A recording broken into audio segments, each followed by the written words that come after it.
I mean, it's everybody into their own lives. It seems very difficult, the idea of getting together. But it's just a joke, you know. I mean, it needs a joke when the last offer was for $50 million, and it's crazy, you know. It's putting the responsibility of making the world a wonderful place again onto the Beatles. You know, I think that's unfair. I know a lot of people like the Beatles, but it's like 8 years ago we split up, and it's difficult, you know. It's like we all grew up and left home. It's like trying to get the family back together again, or trying to get us to go to school again. I suppose the first feeling I really had that was strong spiritual feeling was after taking LSD. John Lennon and I were at dinner with somebody who was a dentist, and he dropped LSD into our coffee and we took it, and ever since then it's all changed. And I don't know, you know, on that what happens is it sort of sends a lot of blood up into the brain. You start using more of the brain through the chemical. You use more of the brain than you normally have used. And somehow the senses get heightened. And I don't know, I took one look around at the sky and the grass and the trees, and I just thought, yeah, that's it. Yes. Oh, God. I can't figure it out. This sucks. Hey, don't worry. You'll get it. You'll get it. Yeah, you got this. Yeah. Well, it's easy for you two to say. Your Beatles are still alive. You could interview them if you wanted to. That's actually not a bad idea. Whatever. You know what? You guys can do the Beatles. I'm freaking done. What? It's not the Beatles without John and George. Seriously, It's a dude. bust, okay? Like, where even is Jack? Clearly, we should just go our separate ways. Wondrous of news, everyone! Jack, where the fuck have you been? Where are you? Why don't you shut up for 1 second? How about that? Jack! Wait, how do you feel about that? We're in a library. I don't care! The Beatles. What happened They're to them? alive. Yeah, like some of them. Oh, yeah, you think you know everything? No. The Beatles, all of them, are alive. What?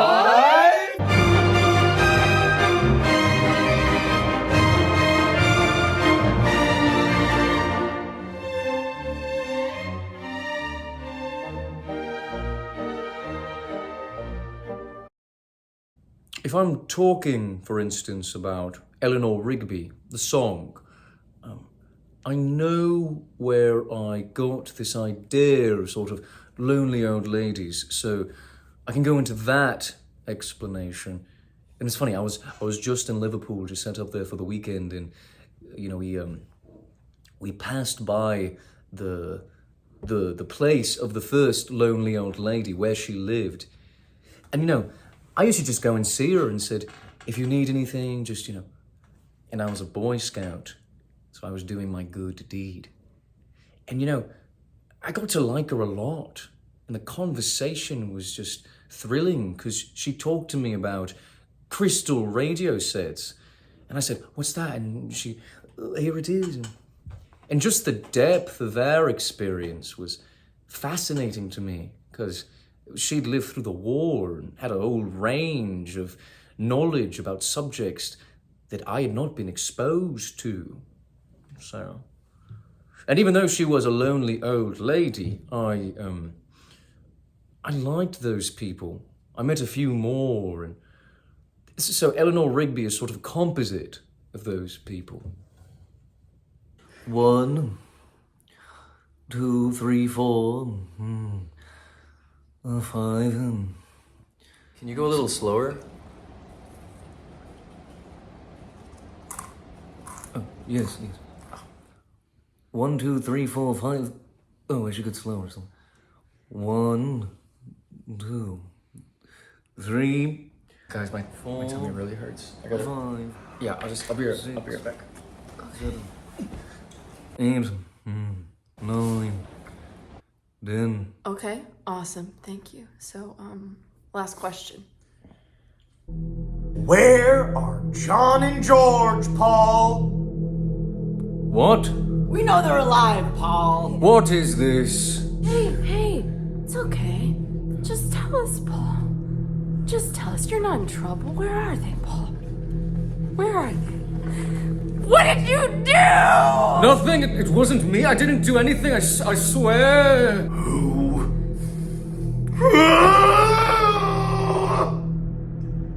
I can't. But you can, Paul. You can. Please, Paul, please. I have this project, Paul, for this teacher. And she's crazy. She's crazy, Paul, and she'll fucking kill me, Paul. She'll kill me. She'll fucking kill me if I don't get the loot, Paul. She'll kill me. Ringo has them. Ringo. He has them. Well, where is he, Paul? I can't tell you. Bullshit! No, I can't! There's genuinely a curse on me, I can't tell you. But I can tell you how to find out. Spit it out, Paul. You know, when I first found out it happened, I couldn't believe it. I couldn't believe what my ears were hearing. I mean, 2 of the most famous members of the band killed. And Ringo suddenly rising to stardom. It didn't make any sense to me. I thought there was foul play. So I did a little research, and it turns out if you take the dates of both of their deaths, spin them around 3 times, put it in the winding spot, throw it over the side of a cliff, you'll suddenly find yourself outside of your kindergarten grade teacher's house. You bring her a whole apple, a green apple. She loves the granny apples. You give it to her. She eats the whole thing, core and all. She poops out something. You say, what is that? She says, just look at it. You look at it for 4 seconds. You have to make sure it's 4 seconds exactly. Then she'll say, give it! And then you pick it up and you take it to NASA. You take it to the NASA. The friggin' witch jumped me. You tell them to run a little pregnancy exam. You have to make sure that you say pregnancy exam, or else they won't understand what you're saying. And then you tell them to play 4 or 5 seconds featuring Rihanna on Apple Music, and they'll tell you the coordinates of Ringo's abode.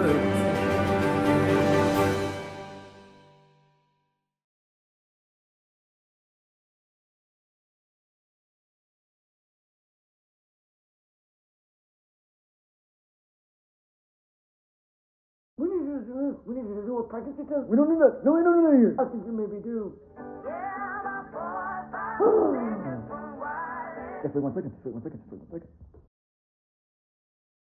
J K love M N O peace and love.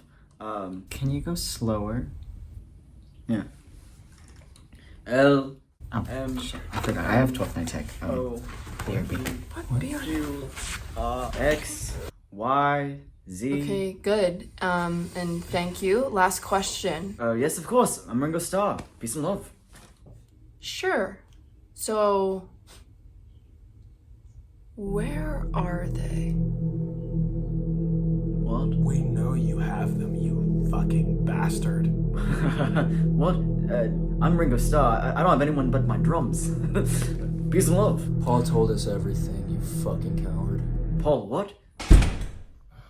Paul! Ringo. Paul! I'm sorry, Ringo. But the curse. Love always finds a way, Ringo. Those NASA whores. Just show us where they are, Ringo. We need them. They had their time. What about my time? I'm a YouTuber now. Look at this 90-second clip of me on YouTube.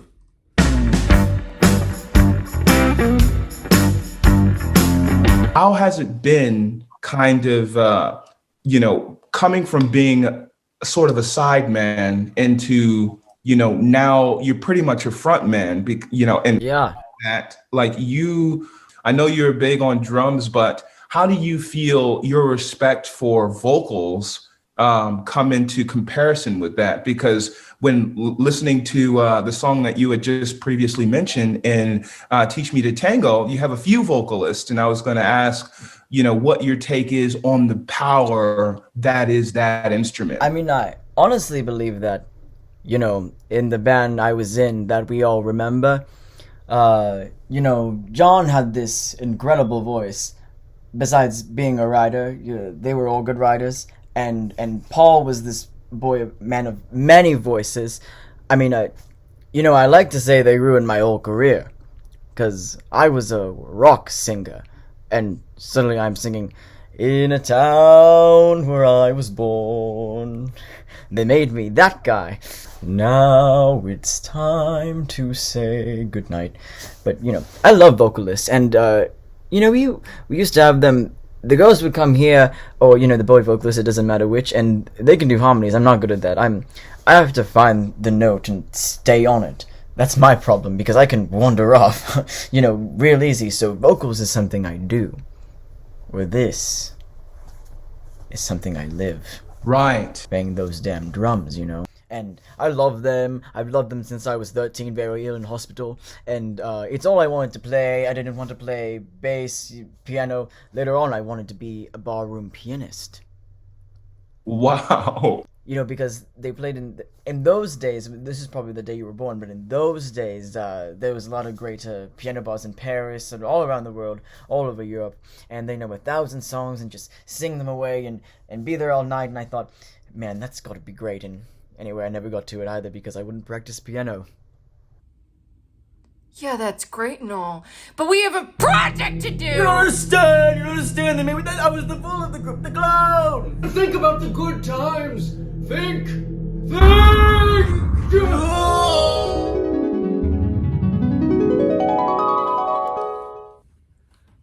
Is it possible? Of course it's possible. We love you, Ringo. We've always loved you.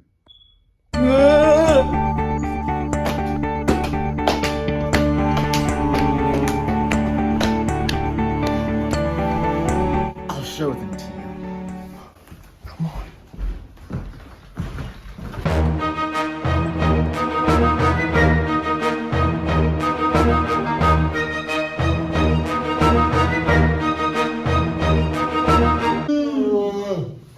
Let me go. Oh my God. Let me go.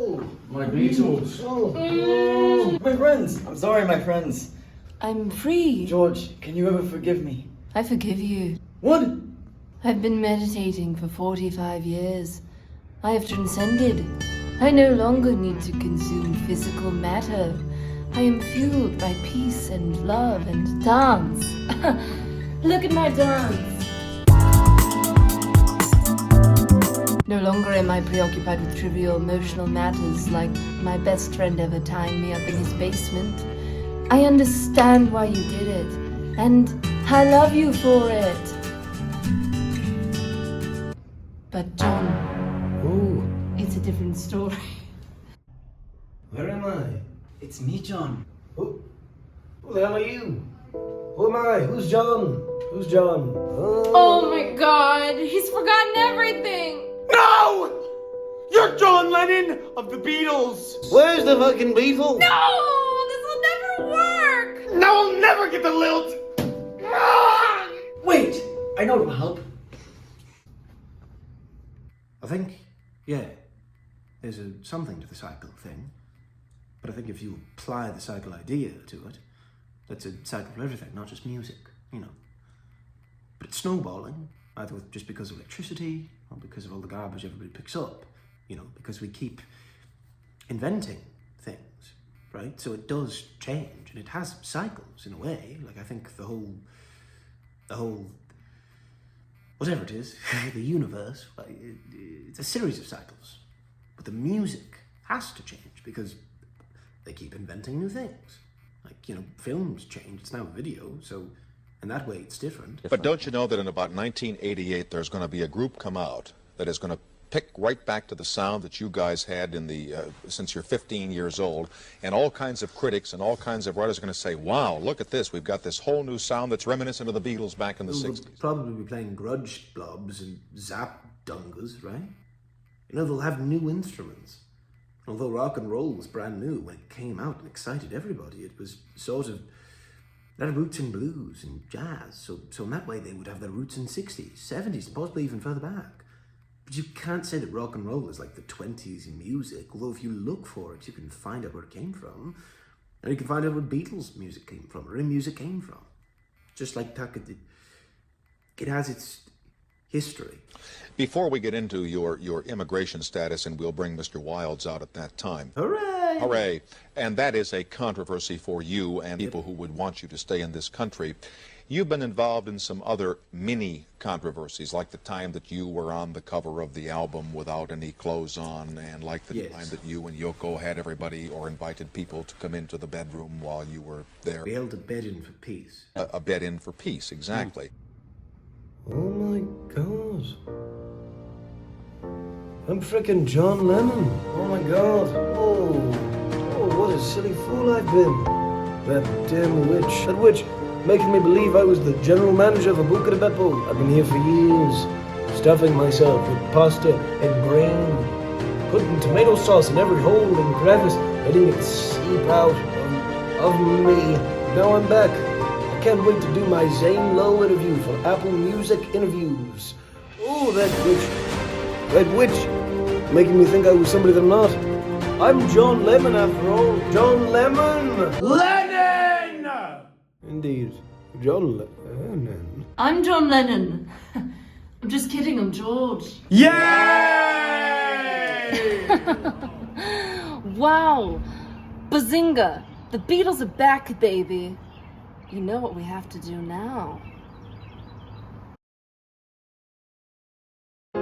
Sexy Beatles, standing in the corner of the room. The Beatles singing their song, their sweet, sweet song. Looking good.